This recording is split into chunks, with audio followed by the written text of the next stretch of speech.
Alex Wilcox and Mark Skol Jr. here on the fields at AT&T Stadium, where Notre Dame fell to Clemson 30-3. They were in it in the beginning, tied 3-3 in the first quarter, but from there things just went off the rails. Notre Dame ultimately loses by 27, and their streak of bowl futility in these big bowl games continues. And it was a terrible end to a very magical season. The first time this year Notre Dame ever gave up more than 27 points in a game was also their lowest point total of the season, leaving the Irish very disappointed.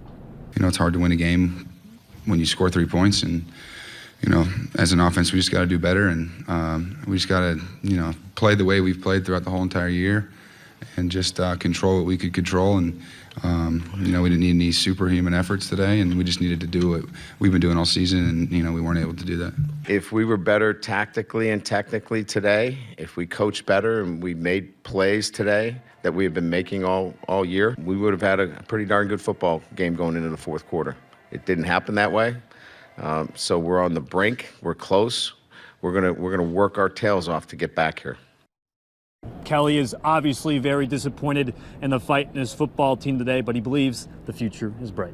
While the future may be bright for all of the seniors on this Notre Dame football team, this was the final time that they'll put on that jersey and that golden helmet. And that includes fifth-year senior and team captain Drue Tranquill, who has been the heart of the Irish team this entire season. He wraps up a memorable career. After the game, I caught up with him about how he was feeling. Great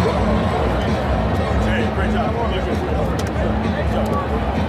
Drue, there were tears in your eyes when the clocks hit zero. Obviously very emotional after the game. So what was going through your minds when the game ended? It's tough. You want to go out on top, and you know, this is the last time I'll get to wear the gold and blue, and this just meant so much to me in my life and taught me so much. So you know, it's tough to have to walk out on that field and walk off that field rather, and not go out on top. Does a game like this show that there's still a lot of work that needs to be done to get Notre Dame into that next upper tier of national powerhouses?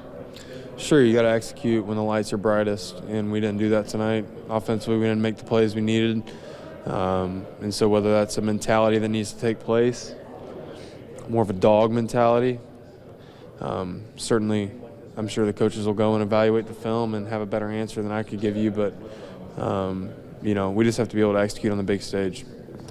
I know this hurts, but how proud are you of this team and what they were able to accomplish? I could probably give a better answer after I had time to reflect. Certainly very proud of all the work these guys put in.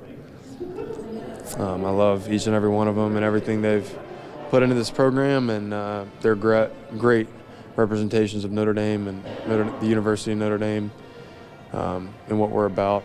And I'm very proud of what we've been able to do. Certainly disappointed we didn't come out on top. Given all that you've been through, what has playing for Notre Dame meant to you? It's been everything. It's been probably the most special 5 years of my life. Certainly the time I've grown the most. And it's going to hurt not being able to go out there. Just wearing street clothes to the games now. But every good thing in life comes to an end, and you know, I trust the Lord's plan for my life, and we'll move on to the next stage and being a dad and everything. But definitely grateful for the time I had here. Thanks, Drue. Thank you. Thanks, Drue.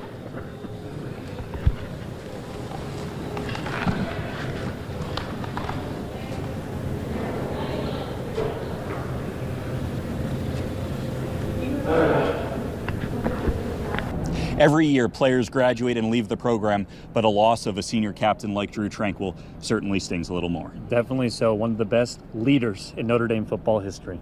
All right, Notre Dame once again falls to Clemson 30-3 in the Cotton Bowl. Their fantastic season comes to an end here in Texas. Reporting from AT&T Stadium, Alex Wilcox and Mark Skol Jr., Newscenter 16.